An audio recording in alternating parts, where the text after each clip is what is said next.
ये मैजिक नहीं है, ये लॉजिक है, ये साइंस है। हम जो एजुकेटेड लोग होते हैं वो मैजिक नहीं समझते, लॉजिक समझते हैं। मॉडर्न वास्तु भी वैदिक वास्तु से ही निकला है, अदरवाइज मॉडर्न वास्तु का कोई अस्तित्व नहीं है। नीचे रहने वाले फ्लैट में लेडी का चंद्रमा वीक है, तो सबसे पहले प्रॉब्लम जिसकी कुंडली वीक है उसको आएगी। बट यस, नॉर्थ ईस्ट के अलावा भी अगर किसी मेजर 2 डायरेक्शंस में प्रॉब्लम है तो आपको कैंसर हो सकता है। आपने हमें वास्तु के बारे में बताया, एस्ट्रोलॉजर्स अपनी बात करते हैं, हम किसकी सुने? उसके बाद जितने भी बड़े योगी हैं, बिना स्वर साधना के उनकी साधना अधूरी होती है। योगियों के लिए बोला जाता है कि उनके ऊपर ना एस्ट्रोलॉजी काम करती है, ना वास्तु काम करता है, ना न्यूमरोलॉजी काम करती है। घर की सराउंडिंग्स का वास्तु भी हमें कोई प्रॉब्लम दे सकता है। वो केस था एक 5 साल के बच्चे का। उस बच्चे को कैंसर था, 3rd स्टेज कैंसर। कोविड में उनके हस्बैंड की भी डेथ हो गई थी। अगर उसका वास्तु अच्छा है तो आपके लिए 13 नंबर भी फलेगा, 13 फ्लोर पे भी फलेगा घर। ये तो बहुत इंटरेस्टिंग है, लेकिन इसके बारे में जान के तो और ज़्यादा क्यूरियोसिटी हो रही है कि ये सीख लिया जाए।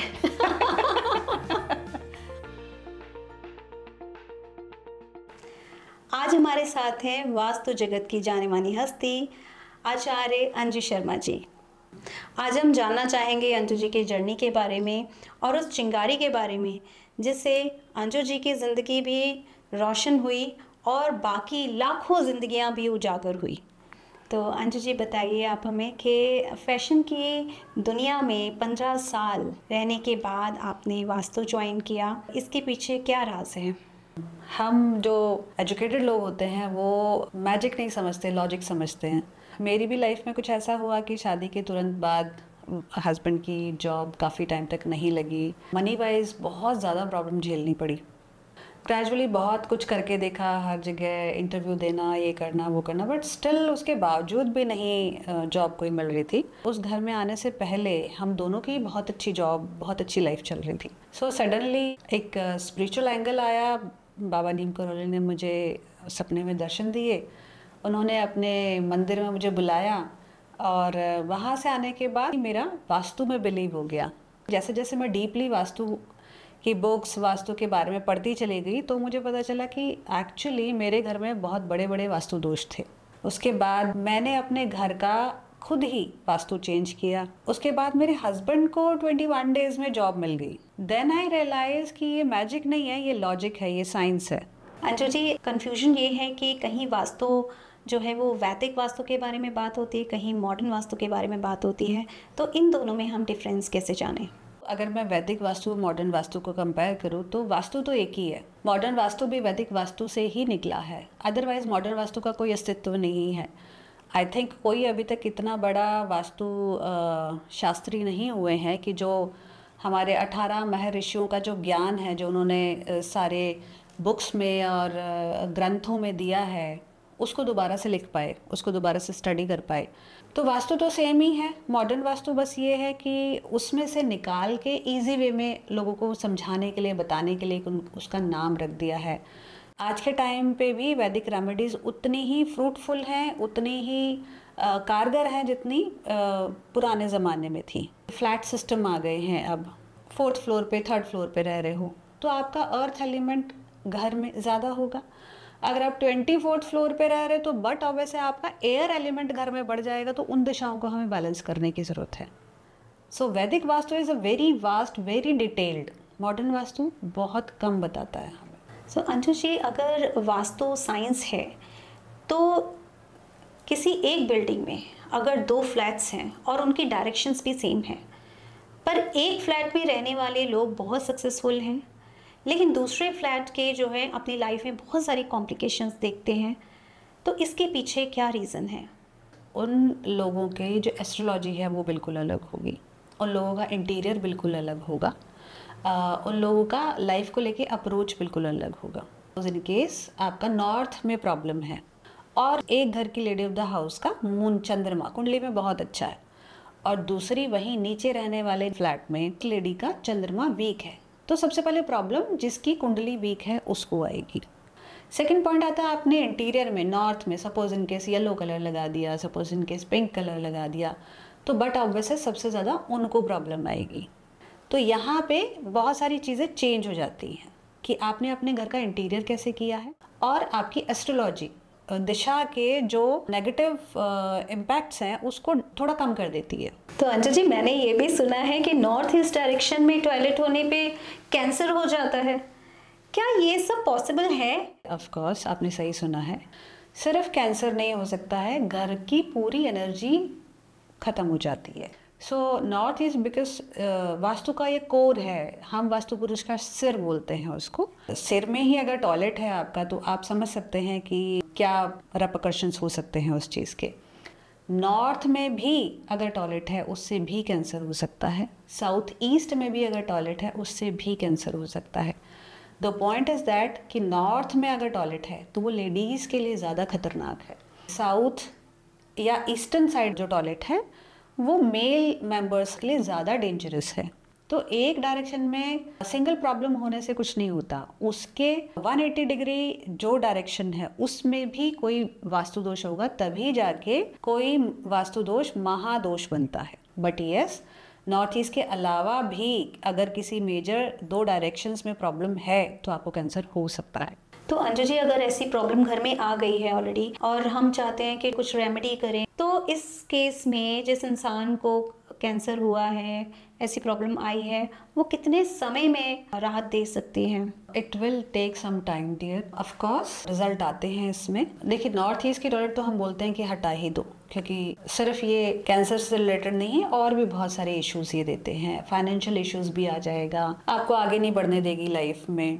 नॉर्थ से लेके साउथ ईस्ट की जो टॉयलेट्स होती हैं वो भी एडवर्स नेगेटिव इफेक्ट्स देती हैं, तो वहाँ पे फिर हम हेवी रेमेडीज करते हैं। अगर आप हटा नहीं सकते तो हेवी रेमेडीज करने के बाद आपको रिजल्ट मिलते हैं, लेकिन रिजल्ट जो है वो 3 से 4 मंथ्स के बाद आना शुरू होते हैं। कई बार मिरेकल भी होते हैं, बट लास्ट स्टेज कैंसर पे आई वुड से कि शायद आपको उतना जल्दी रिजल्ट ना मिले। बट अगर आपका 2nd स्टेज है, 3rd स्टेज है, you should take vastu consultation. Anju ji, घर के अंदर का ही वास्तु हमें इफेक्ट करता है या घर की सराउंडिंग्स का वास्तु भी हमें कोई प्रॉब्लम दे सकता है? यस, बाहर का भी, हमारा जो सराउंडिंग का वास्तु है वो भी हमें इफेक्ट करता है। लाइक अगर फ्लैट सिस्टम की अगर हम बात करें तो लिफ्ट्स हो गई, वो किस डायरेक्शन में है वो हमें इम्पैक्ट करेंगी। अगर लोअर फ्लोर्स की हम बात करें, स्विमिंग पूल हो गया, लॉन हो गया, तो ये सब हमें इफेक्ट करेगा। प्लस हमारे सामने कितनी बड़ी बिल्डिंग है, कौन सी डायरेक्शन में ऊंची बिल्डिंग है, कौन सी डायरेक्शन में नीची बिल्डिंग है, वो हमें इम्पैक्ट करेगा। अगर हम बंगलों की बात करते हैं तो वहाँ पे आपके नॉर्थ में क्या ऊंचा चला गया, साउथ में क्या चला गया,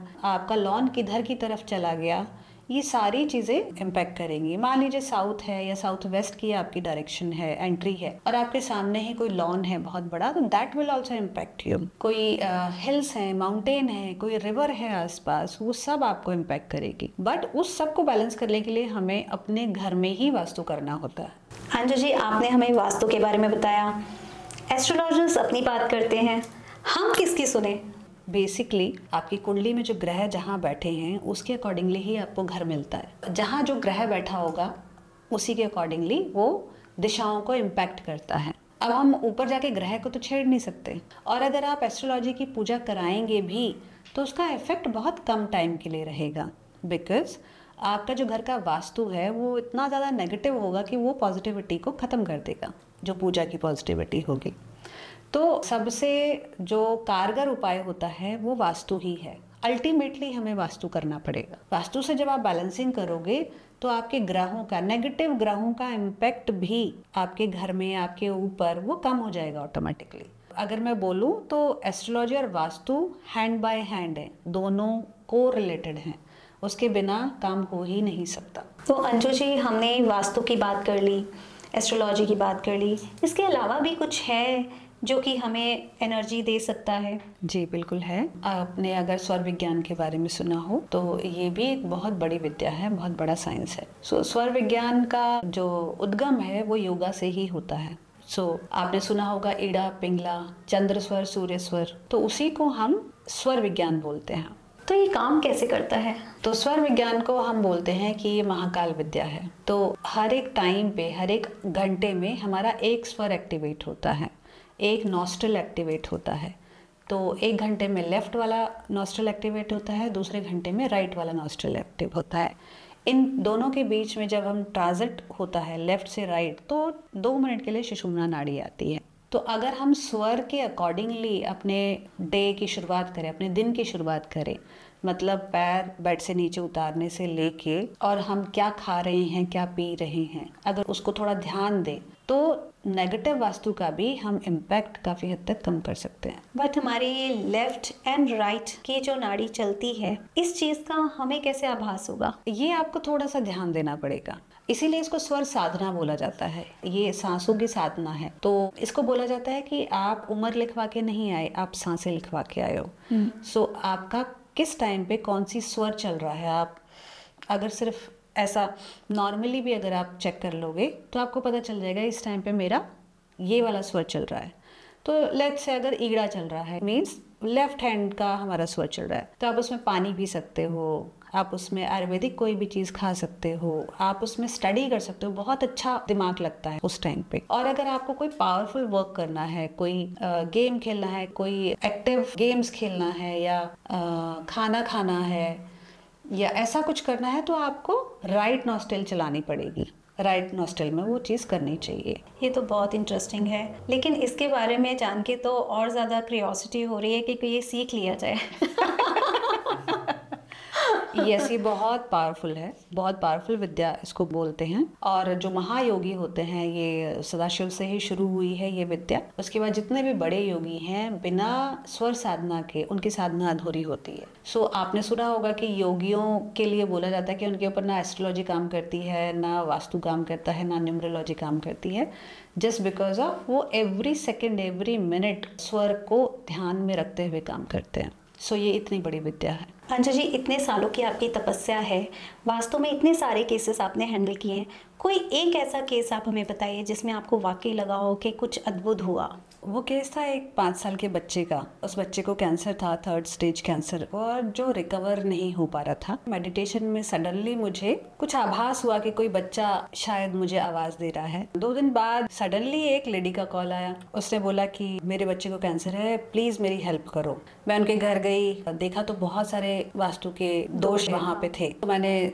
सब कुछ वहाँ पे क्लीन कराया, वास्तु की रेमेडीज़ दी, एस्ट्रोलॉजिकल रेमेडीज़ दी, तो बच्चे ने रिकवर जल्दी किया। उसके बाद उन लेडी ने बताया कि मैं 2 दिन पहले ही बाबा नीम करौली गई थी और उनको मैंने प्रेयर करी थी कि प्लीज़ किसी को भेजो मेरे बच्चे को बचाने के लिए, क्योंकि कोविड में उनके हस्बैंड की भी डेथ हो गई थी। सो उनके लिए उनके बेटे की जान सबसे ज़्यादा इम्पोर्टेंट थी उस टाइम पे। मैं बाबा जी को ही मैं धन्यवाद दूंगी कि मैंने नहीं किया, ये तो उन्हीं का चमत्कार था कि मुझे भेजा और उस बच्चे के लिए एक सहायता भिजवाई मेरे थ्रू। मैं तो माध्यम थी, सिर्फ करने वाले तो वही हैं।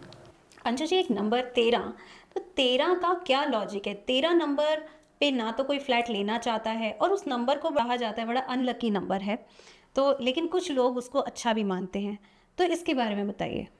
13 नंबर से कोई अनलकी और लकी का कोई रेलेवेंस नहीं है। This is only related to the vastu. अगर उसका वास्तु अच्छा है तो आपके लिए 13 नंबर भी फलेगा, 13 फ्लोर पे भी फलेगा घर। लेकिन अगर उसका वास्तु अच्छा नहीं है तो वो नहीं फलेगा।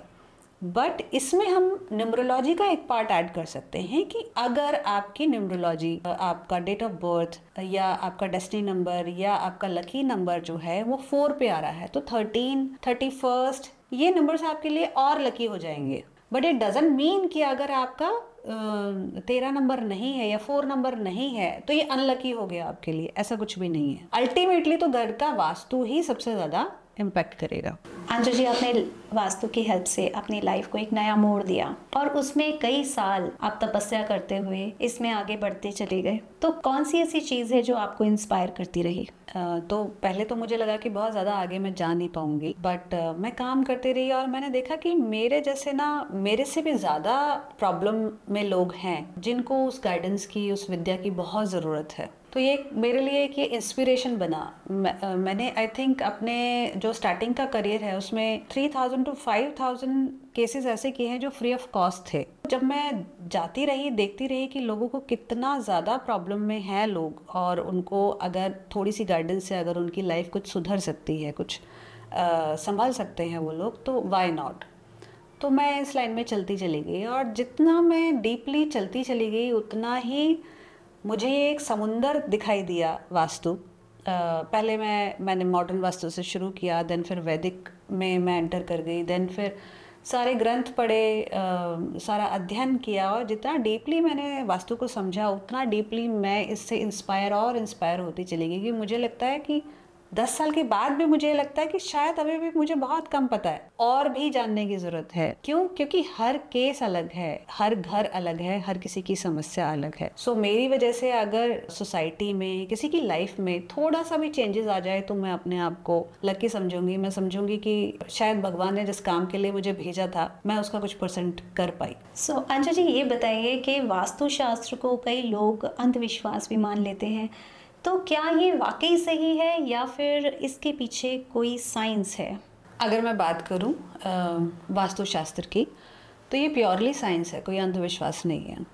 साइंस कैसे है? क्योंकि वास्तु जो है बेस्ड है ये हमारे पंच तत्वों पे। और अगर आपने पहले ज़माने में सुना हो तो हमारे बड़े बुजुर्ग बोलते थे कि